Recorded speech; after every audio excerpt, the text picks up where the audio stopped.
Hello, I'm Carl Bennett, the Wellbeing Director for Each Person and also the chair of EAPA, who are the Employee Assistance Professionals Association. They're basically the organisation that regulate the EAP sector. And I'm here today to talk with Emma Bradshaw, who is the head of clinical governance and all things clinical, really, at Healthhero. And Emma, you have a long and illustrious career within counselling. You've been everything from a telephone counsellor within the EAP industry right the way through to now heading up the clinical governance section of a big provider.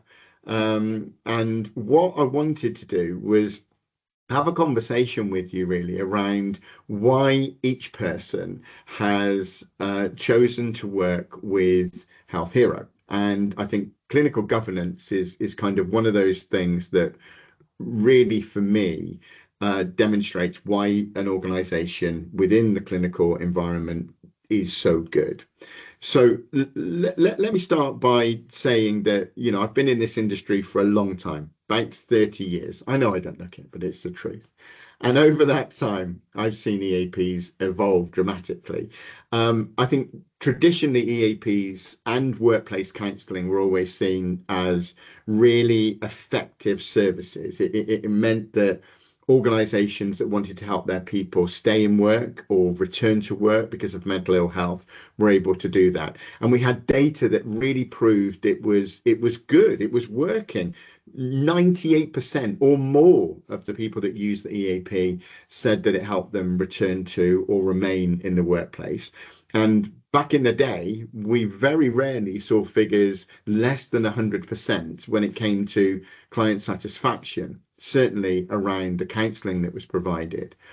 But what I've seen recently is that EAP seem to have shifted a little and they've started to move away from kind of a traditional way of counselling. I'll explain what I mean by that in a second. To much more of an NHS style clinical model of counselling. And I think you described this really well when we've spoken before. And I think what you said was it feels like EAPs have moved away from a well-being model into more of a medical model of counselling.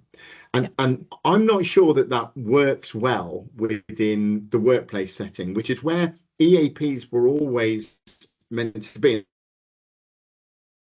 And I'll explain what I mean by reaches out for help. In that moment, it's absolutely critical that access to the service is seamless. They don't need to speak with an administrator. They don't need big, long, lengthy triage calls. They don't need an assessment for an assessment to go for an appointment.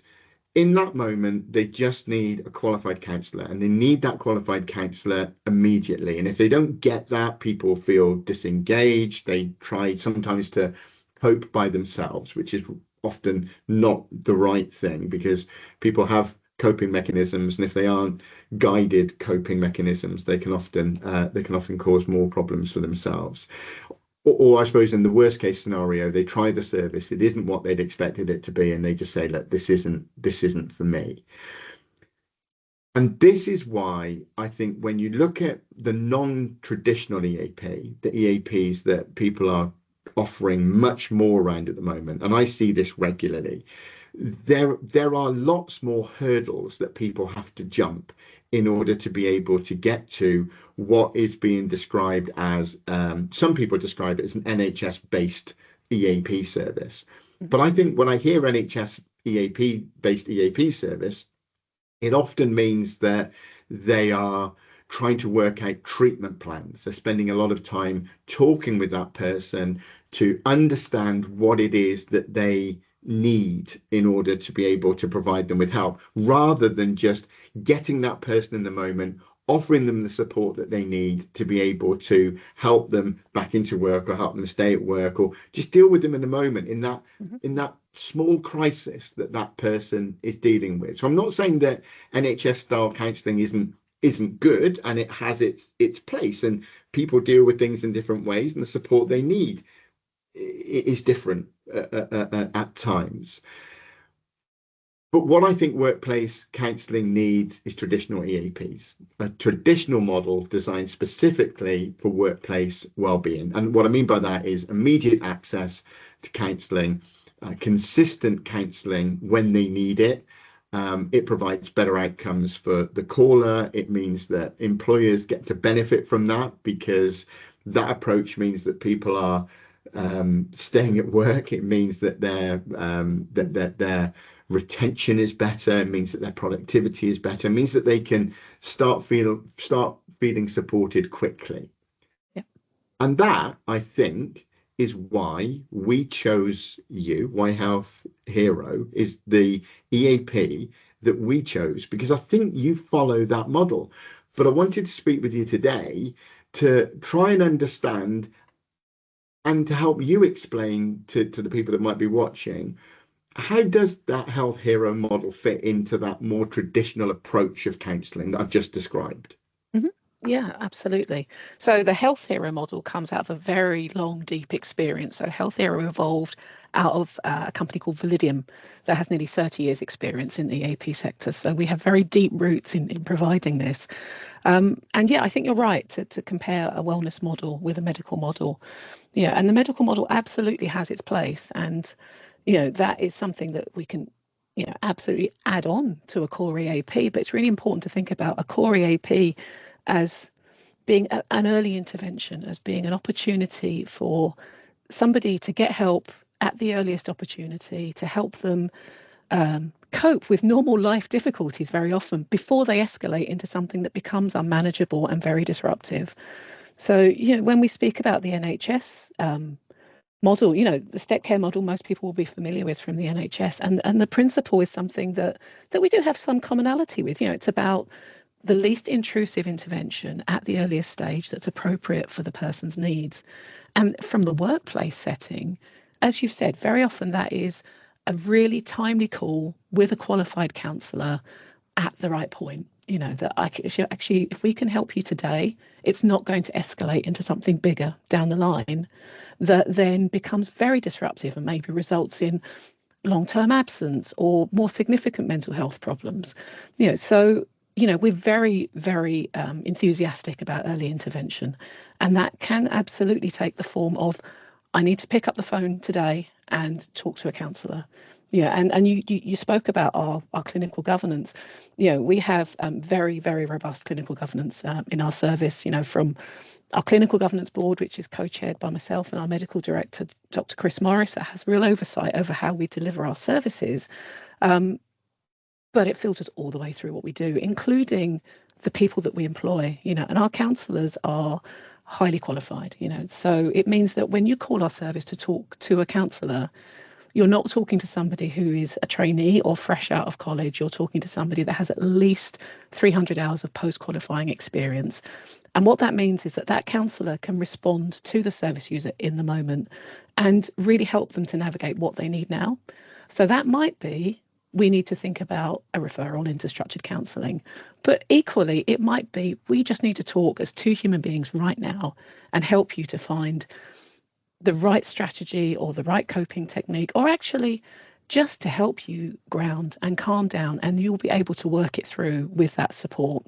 So being able to connect with somebody at the time that you need it is absolutely vital. And if we do that well, then what that means is the chances are next week, next month, next year, you're not going to need to come back for further support and something more intrusive, because we've been able to help you get onto the right track at the right time.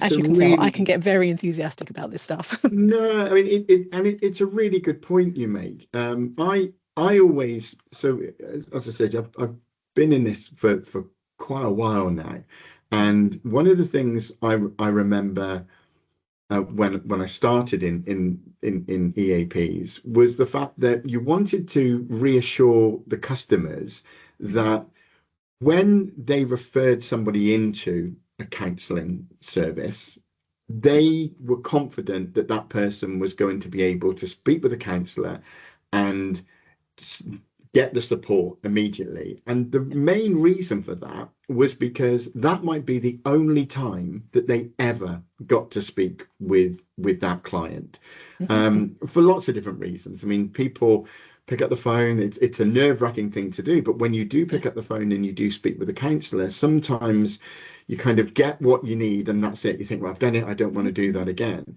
So when you think about some EAPs at the moment that are providing this more step care approach which is a little bit more medicalized, which helps for longer term interventions. So I'm not at all knocking it, but there's so much time and effort spent in identifying what that client needs and the treatment pathway that they need to undertake, that you sometimes don't get the opportunity to help that person then and there. And if you're not going to get to speak to them again, sometimes all that effort and energy that you've gone into in trying to recognize what the right treatment pathway is or could be is lost because you're not helping that person. So if people phone through to Healthhero, what is likely to happen? What's the journey, if you like, for a client into your service?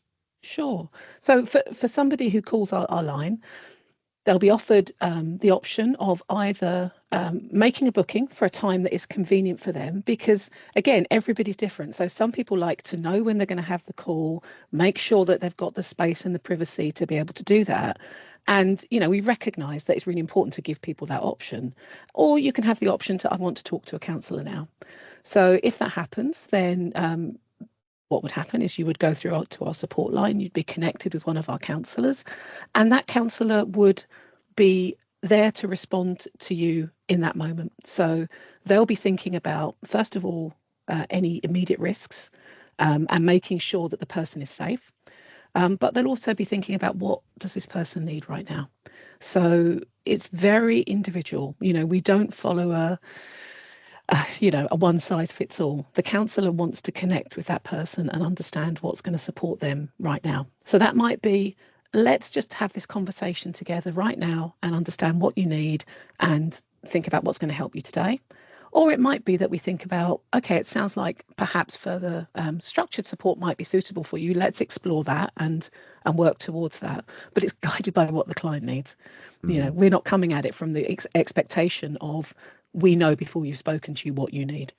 It's very, the core modality we use in our service is solution-focused brief therapy, but our approach to our support line calls and our assessment is by its very nature very person-centered. It has to be guided by the person. So that's why it's so important that our counsellors are highly skilled, because it means that they're able to respond to what the client brings with a wide toolkit that they can apply depending on what the client needs. So it might be that we would use, for example, a psychological first aid approach. Actually somebody's in a very high state of distress. Something very distressing has just happened. I don't know, they've had an argument with their partner or their manager, and they need help to ground and to work through it. And then the next person might be, do you know what, I've been thinking about calling this service for a long time. I've been dealing with this thing myself, and actually I feel like I need some support. Okay, well, let's think about what that support might look like. And that might be you and I talk right now. It might be, do you know what, it feels like, let's dedicate a whole session to this. So one of the things that we're very proud of at Healthhero is our innovative booked single session. And what that means is we provide a one-off 50-minute full session with a counsellor that's focused on what the client might need. Because as you said, sometimes you maybe only get one opportunity to talk to somebody. And sometimes the idea of committing to a series of counselling sessions is just too much. And most people haven't had any experience of ever talking to a counsellor. So it's very strange, and often quite an intense experience to be really listened to and really heard at that deep level. So we find our book single session is a very impactful intervention. It doesn't affect eligibility for any other service. But what we find is that where it's suitable for the client, very often that is sufficient. They don't feel the need to come back, and they're always absolutely encouraged to if they want to. Or we might think about a referral into a series of sessions if that's the right thing for the client. Again, I come back to, if it's the right thing for the client, it's always about that relationship and led by what the client needs. You and I had a really interesting conversation when Hmm. you were introducing the single session model, because I Hmm. think you led in that space, I think. Hmm. Yeah. Personally, I think single session support is something that should be a hygiene factor within Yeah. EAP providers. I think it's Hmm. for all the reasons that we've already mentioned, that, Yeah. that the reality is that people have a perception of what they think counselling is and what they think Hmm. EAP is. But the reality is you need to be able to support people quickly. That means getting through to somebody Hmm. on a almost guaranteed basis. It Yeah. means that the support that you get is is useful, and Yeah. something that they can take away with them. And if they need to speak Hmm. with somebody again, they can. Yeah. But actually, that in the moment support that Yes. you offered, I think, is great, and I Yeah. think you've really led the way in that way. And I would encourage other EAP providers to do it. I do try to encourage other EAP providers to do Hmm. it, but you've led the way, and that's one of the reasons I know that each person has led with you guys, Yeah. because you recognize what it is that's going to help not just the employee but the organization, the employer Yeah. as well. And I think that's something that gets missed sometimes within Mm. the world of counselling and EAPs and wellbeing in general, is we focus so much on the client, the Yeah. person that we're helping, and we forget sometimes that we are a workplace benefit. Yes. We're a service that is there to support both the employee and the employer. And Yeah. sometimes that's just about helping people as quickly and effectively as you possibly can, and Mm. helping them get back to work to support the organization. Because the more we can do that, the more we can demonstrate that, the more that we can evidence that we're Yeah. doing that well, the more we can support people. So Mm. definitely recognize the things you've done in that single session piece, Emma. It's incredible, and you've done really well. Yeah. Can I just check with you? If somebody speaks with one of your counsellors, Hmm. do they stay with that same counsellor, or do they move hither and thither? So, so certainly, if we refer them for structured support, that will be with the same counsellor. It's really important that that journey is consistent, because the whole function of counselling is most of the work happens outside the room. You know, what happens between me and the counsellor is one thing, but then what you do with that out in the world is a whole other thing. Um, so yeah, absolutely. If we refer you for a series of sessions, that's with the same counsellor.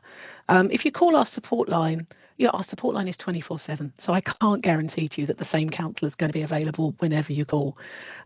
So any one of our team would be more than capable of supporting you in the moment. So I think it's really important to recognise that um, those one-off interactions, and I think actually there's a real power in it as well, a different perspective. You know, the root of the effectiveness of counselling is the relationship between me and you.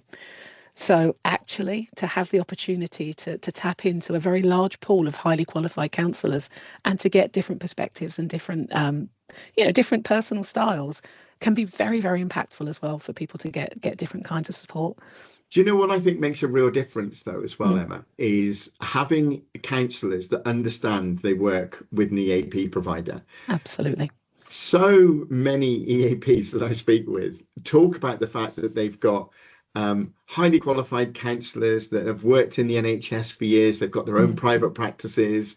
yeah. And you ask them about the experience that they've got within the EAP sector, and they'll often say, well, Mm, no, I would much rather take somebody from that background and get them to yeah. support EAP. For myself personally, I think you need somebody that understands EAPs Yeah. more than kind of having big private practices or having 50 years Yeah. experience within the NHS, because the EAP service is so different. It is. It absolutely is. And I think understanding that three-part relationship between the counsellor and by extension Health Hero, the customer and the client, that relationship, you always have to hold that in mind in your work. And it's a very different mindset to working in private practice where it's just between me and the client. But actually that's so important because we work in partnership and in collaboration with our customers. We want to support them in multiple ways, whether it's helping their employees stay in work or whether it's protecting them against organizational risk. So, imagine a scenario where somebody tells us that actually I do a job or I'm driving a vehicle and I'm drinking before I go to work. That's significant organizational risk for our customer there. And it's really important that we establish our risk escalation protocols there. How are we going to tell the employer what's our route into that to make sure there's no delay in making sure that information gets there, and making sure that the client, when they call our service, understands the bounds of that confidentiality as well. Of course, for our service to be effective, confidentiality is absolutely the heart of that between us and the client. But the client also needs to understand where there are limitations to that. If somebody is at immediate risk, including the organisation, then the client needs to know that we will be talking about breaking confidentiality in those circumstances when it's in the interests of protecting their safety or the safety of somebody else. So it's all encompassing. And somebody who we find, and many of our counsellors have worked in other EAPs as well and choose to come to Healthhero and stay at Healthhero. And we find it's very, very helpful for people to have that mindset. And we're very proud that people want to choose to come and bring their skills and their experience to Healthhero. And they should be. One last question, because I know you've got to go, and I'm really grateful for your time. And I think I know the answer to this question anyway. Emma, if you were designing a workplace wellbeing model from scratch, not NHS, not insurance, but purely workplace service, would it look like Healthhero's current approach? It would. We come at this from a very long history of experience, and we take what we learn, and we have a continual improvement culture where we always are thinking, how can we make this better? But the fundamentals of what we do are so aligned with helping workplaces, helping employers, helping employees to get the best out of what we can offer, and in turn what those organizations can do. So yes, as you can tell, I'm very proud of what we do, and I think it is how we should approach it. And you should be. Emma, thank you for your time today. I know you're super busy, and I'm really grateful for the time that you have taken today. It's a pleasure. I wish you a good day, and thank you for all the support that you're giving to everybody, the help that you're providing to each person, and the wonderful service that you and your counsellors offer. No, it's absolutely my pleasure, Carl. Thank you so much for giving me the chance to get on my soapbox and talk about it.